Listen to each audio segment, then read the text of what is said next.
The homeless population is particularly at risk for contracting the COVID-19 virus, and Duluth's Chum is making preparations for a potential outbreak in the homeless population that they serve. Greg Grell talked with Chum Executive Director Lee Stewart about the situation. The advisory from the CDC is that encampments, and we're taking that to mean camping as well, is people are not to be disturbed from that. We're really just going to have to work with the city, work with everyone to make that as safe as we can possibly make it. In fact, at Gloria Day, one of the difficulties was maintaining the physical distance that was required. Last year when we did the warming centers, we only had about 20 people a night. We regularly had 40 people at Gloria Day, and it was a smaller space.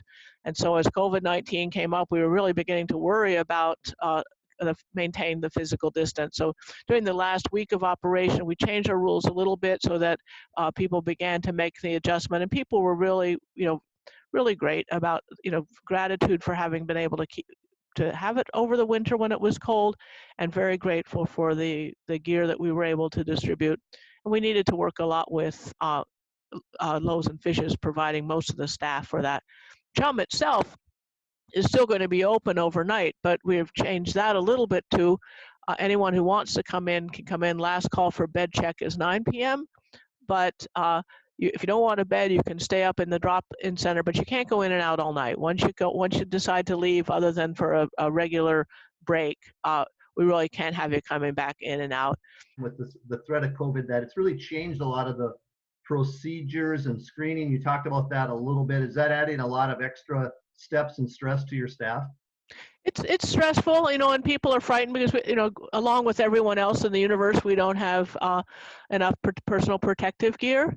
And the CDC is also changing the guidance about what we should and should not be wearing. I have had some, again, good support from St. Louis County safety and risk management people about the kind of protective equipment that people should get eventually when we actually have something happening.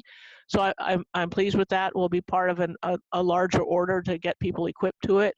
I'm finding, as in all things, good information and education and listening and group problem solving, goes a long way towards the anxiety. Our biggest issue here is that, over the last couple of days, for all of March, we've averaged over 90 people here at night, and that's both in the beds, usually around 50, 55, and then in the drop-in center from maybe 20 to 40. And that's a lot of people in a small space when part of what we're trying to do is physical distancing. And so that's why it's important for me to be working with the city and the county on some way to thin out Chum so that we can, we've got to flatten the curve in Minnesota, we've got to flatten it in Duluth, and we have to make sure in place the congregate shelters, all congregate living. You can think of us like a same as a nursing home. We're a lot of people and not much space, and so we need to make sure we can flatten our curve here too. Okay, and one of the last things I understand is that Chum is actually looking for people and hiring people that you do have some staff needs.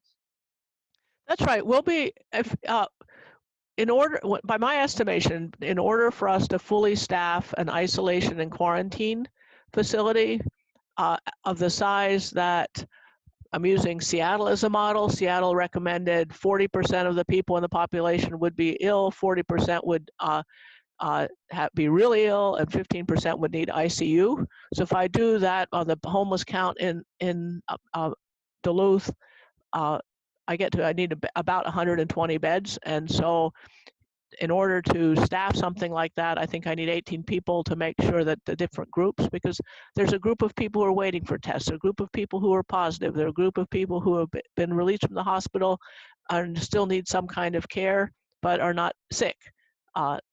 And there are people who've had contact with anyone who's positive. So you need to have those groups separated, and you need to have kind of staff identified for each of those groups. So that's why I'm thinking of 18 people. We have about 5 lined up now. And so tomorrow I'll be putting out, or Thursday I will have a media advisory about that.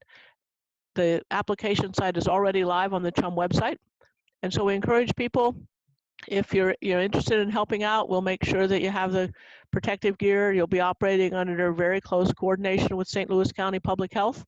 And we know by standing together, we can help with some of the most vulnerable people. It's really important.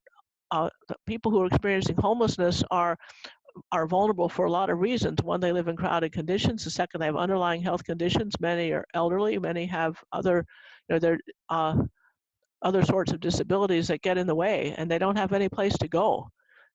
So we're happy that they come to us, but we want to make sure we have a safe place for them no matter where they are on the COVID trajectory.